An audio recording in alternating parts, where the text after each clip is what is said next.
तो आर्टिकल 370 और 35 से हटे हुए आज 4 साल मुकम्मल हो रहे हैं। 4 साल पहले कश्मीर में मिलिटेंसी अपने उरूज पर थी, लेकिन तमाम जानकार ये मानते हैं और जो रिपोर्ट सामने आती है उसके मुताबिक ये कहा जाता है कि इन 4 सालों में कश्मीर की तस्वीर बहुत हद तक बदली है और खासकर टेररिज्म को लेकर, मिलिटेंसी को लेकर देखा जाए तो कश्मीर में अब पत्थरबाजी की खबरें जीरो के बराबर हैं। यानी कि अब यहां पत्थरबाजी की खबरें सामने नहीं आती हैं। लोग जिस तरीके से अपनी रिवायतों को आगे बढ़ा रहे हैं, खासकर मुहर्रम के जुलूस की भी हमने यहां पर एक रिपोर्ट आपको दिखाई कि किस तरीके से कश्मीर के अंदर 34 सालों बाद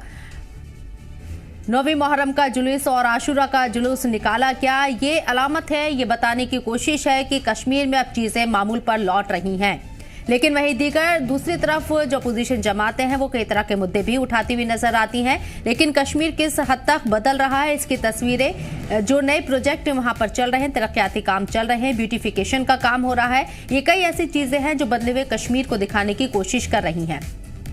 और हमारे साथ इस मौजू पर बात करने के लिए गौरव गुप्ता हमारे साथ मौजूद हैं, फॉर्मर जनरल सेक्रेटरी हैं chamber of commerce and industries से जम्मू से। गौरव जी, इस्तकबाल है आपका। आपसे जानना चाहेंगे कि इन 4 सालों के अंदर कश्मीर को आप कितना बदलता हुआ देख रहे हैं। जो रिपोर्ट्स हैं वो ये बताती हैं कि कश्मीर तरक्की की राह पर आगे बढ़ रहा है।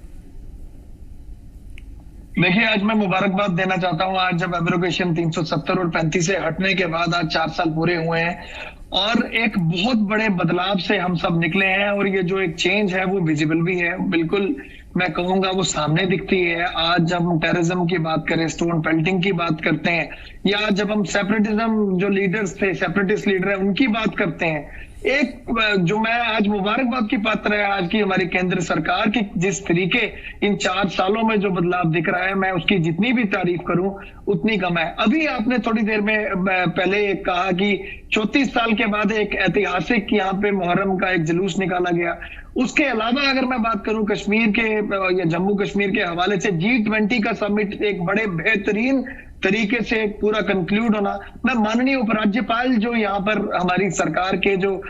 पूरा हेड कर रहे हैं यहाँ पर, मैं उनको मुबारकबाद देता हूँ कि ये जो चेंज है वो चेंज वो है जो सामने दिख रही है। इसके अलावा अगर मैं डेवलपमेंटल प्रोजेक्ट्स की बात करूं, आज जिस गति से जम्मू कश्मीर निकल रहा है, मुझे लगता है कि मौजूदा सरकार को मैं एक बात कहना चाहता हूं कि इस चेंज को हम तरसते थे। आज हमने कभी सोचा ही नहीं था कि घाटी में सिनेमा हॉल्स खुल जाएंगे या घाटी में इतने बड़े स्तर पर, जो अगर आप देखिए आज देर रात तक एक आम आदमी वहां पर घूम सकता है आराम से बगैर किसी एक फेयर के। खासकर आज मैं बात करूंगा, जब जम्मू की बात करता हूं, जम्मू में भी डेवलपमेंट के जो प्रोजेक्ट्स हैं बड़ी तेज एक रफ्तार से चल रहे हैं। और क्योंकि यहाँ पर जो रुके हुए प्रोजेक्ट्स है, खासकर मैं आर्टिफिशियल लेक की बात करूं या तवी बैराज की बात करूं, यहाँ अगर आज मैं बात करूं सुचेतगढ़ बॉर्डर परेड जो शुरू हुई, यहाँ मैं एक बात करना चाहता हूं लेजर शो की जो यहाँ पर भागे बहू में चलाया जाता है। और यहाँ अगर मैं बात करूं एम्स की बात करूं, IIM की बात करूं, अब ये चेंज नहीं है तो क्या है। और आज ये दर्शाता है कि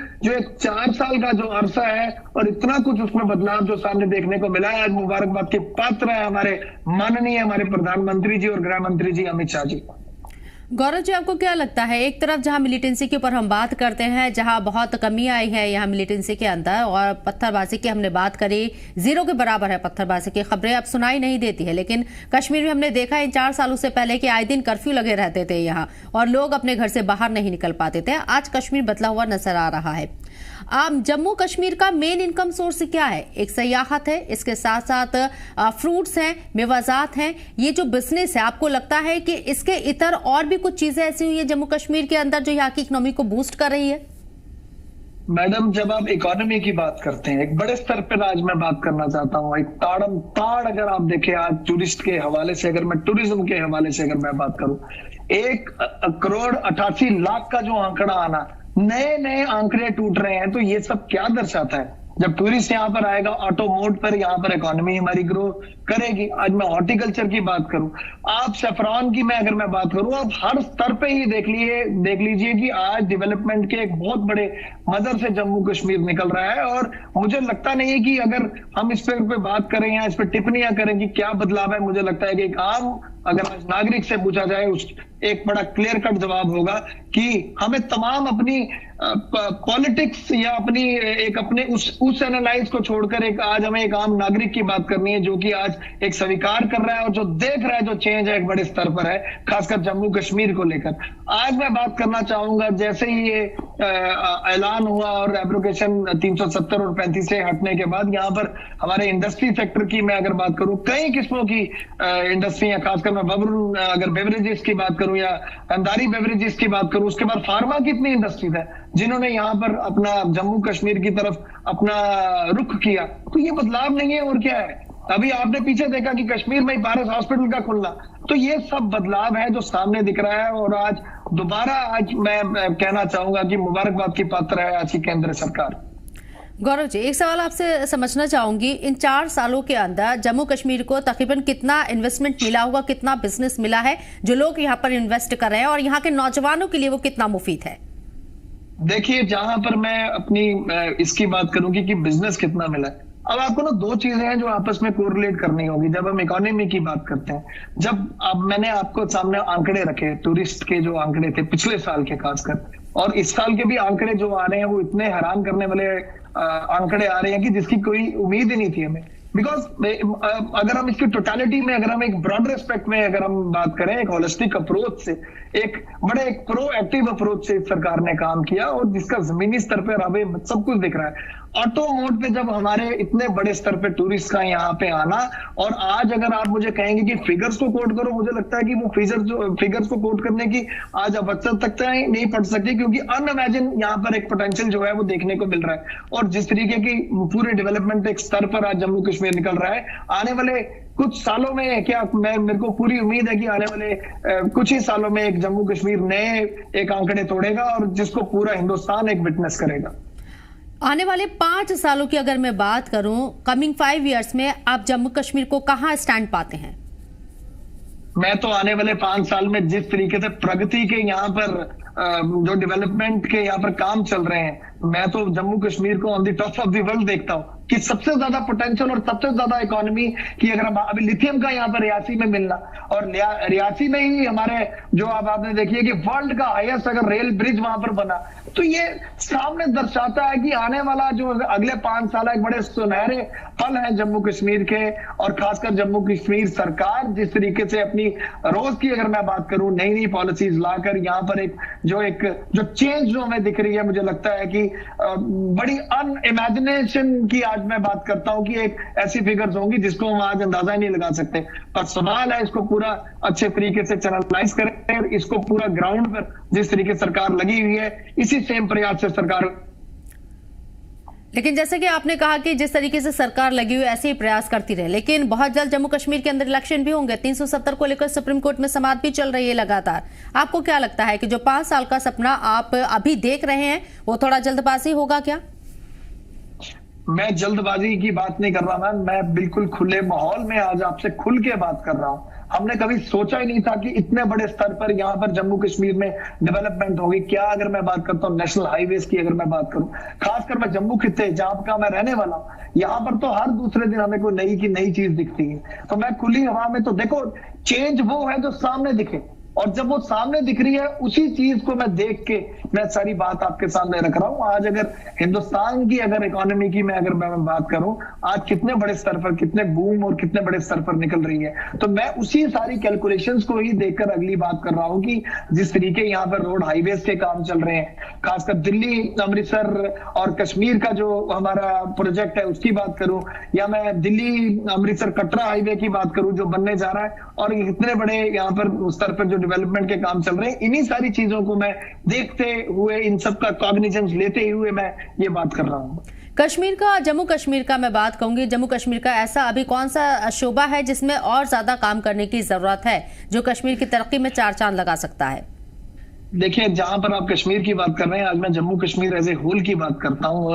और चाहता हूं कि आज अगर मैं जम्मू प्रोविंस की अगर मैं बात करूं, आउट ऑफ 10 अगर डिस्ट्रिक्ट्स हैं, जो उसमें 8 डिस्ट्रिक्ट्स हैं जो एक हिल स्टेशन का जो एक पोटेंशियल रखते हैं। मैं नहीं कह रहा कि ओवर दी नाइट आज सब कुछ हो जाएगा, पर एक बदलाव है जिसकी तरफ हम आज पूरी केंद्र सरकार है या मौजूदा सरकार हमारी जम्मू कश्मीर की जिस तरीके काम कर रही है, मुझे लगता है कि आने वाले टाइम पर जिस तरीके हमने हर बार बात रखी कि यहाँ पर इको टूरिज्म की बात होनी चाहिए, यहाँ पर एडवेंचरस टूरिज्म की बात होनी चाहिए, मुझे लगता है काफी चीजें हैं जो पाइपलाइंस में है। और खासकर जम्मू खित्ते को लेकर जब मैं बात करता हूँ, इतना बड़ा पोटेंशियल है यहाँ पर। जब मैं कठुआ डिस्ट्रिक्ट की बात करूं, या मैं अगर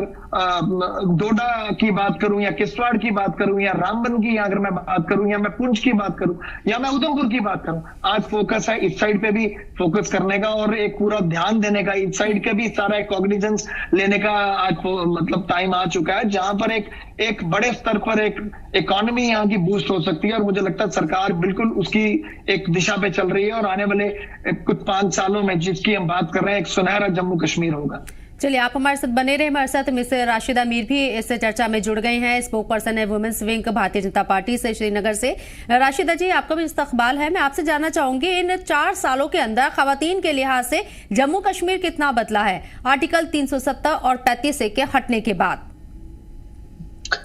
जहां तक मेरा ताल्लुक है, मैं आपको बताऊंगी कि महिलाओं की बात की जाए तो 370 हटने के बाद, जो 370 जब होता था यहाँ और 35 होता था, तो जब अगर हमारी बहन बेटियों की किसी की भी शादी बाहर होती थी, जम्मू कश्मीर से बाहर, तो उसको क्या किया जाता था, उसको अपना हक नहीं दिया जाता था, उसको अपने राइट, जैसे वहां यहाँ उसका मकान होता था अपने बाप का, भाइयों का, या यहाँ होता जमीन होती थी, कोई भी प्रॉपर्टी के हिसाब से या कुछ भी होता था, तो उसको बर्खास्त उससे किया जाता था, तो उसको दिया नहीं जाता था। तो अगर हम उस लिहाज से देखा जाए, जब से ये 35A और 370 हट गया है, तो तब से हमें वो अपना हक हासिल हो गया है। तो ये महिलाओं की बात की जाए तो महिलाओं को, लेकिन इस लिहाज से अगर मेन स्ट्रीम से खवातीन को जोड़ने की बात हो, तो लिटरेसी रेट में खवातीन जम्मू कश्मीर के अंदर कहाँ स्टैंड करती हैं और कितनी मेन स्ट्रीम से जुड़ी हैं? जो रोजगार देने की उन्हें बात करती है, एम्प्लॉयमेंट देने की सरकार, क्या वो तमाम चीजें उन खवातीन को मिली हैं जम्मू कश्मीर की? जी हाँ, खवातीन की बात की जाए, आपको खुद भी पता है, तो पहले जो हमारी बहन बेटियां होती थी, बड़ी खूब तरीके से निकल जाती थी, बाहर निकल ही नहीं पाती थी, क्योंकि जम्मू कश्मीर के ऐसे कश्मीर के हालात बने हुए थे। तो मैं आपको क्या बताऊं कि मैं अपनी बात करूंगी कि मैं 8th में पढ़ती थी जब बोला गया कि यहाँ पे कर्फ्यू है, यहाँ पे हड़ताल है, स्कूल मत जाओ, ये मत करो, वो मत करो। लेकिन जब से फिर आंखें खोली है तो यही हालात नजर आए कि हड़ताल ही हड़ताल है। 370 हटने के बाद मेरी बेटी, मेरे बच्चे, मेरी बेटियां बाहर जाती है, स्कूल जाती है, आती है, अकेले भी आ जाए, शाम को भी आ जाए, कोई मसला नहीं है उसका। और रही बात डेवलपमेंट की, जो वुमेन्स में डेवलपमेंट हुई है, तो आज देखिए हर खित्ते में वो औरत आपको दिखाई देगी, वो बेटी हमारी दिखाई देगी, वो बेटियां हमारे दिखाई देगी। चलिए राशिदा जी, बहुत बहुत शुक्रिया आपका हमारे साथ जुड़ने के लिए। गौरव गुप्ता जी, आपका भी बहुत बहुत शुक्रिया हमारे साथ बात करने के लिए।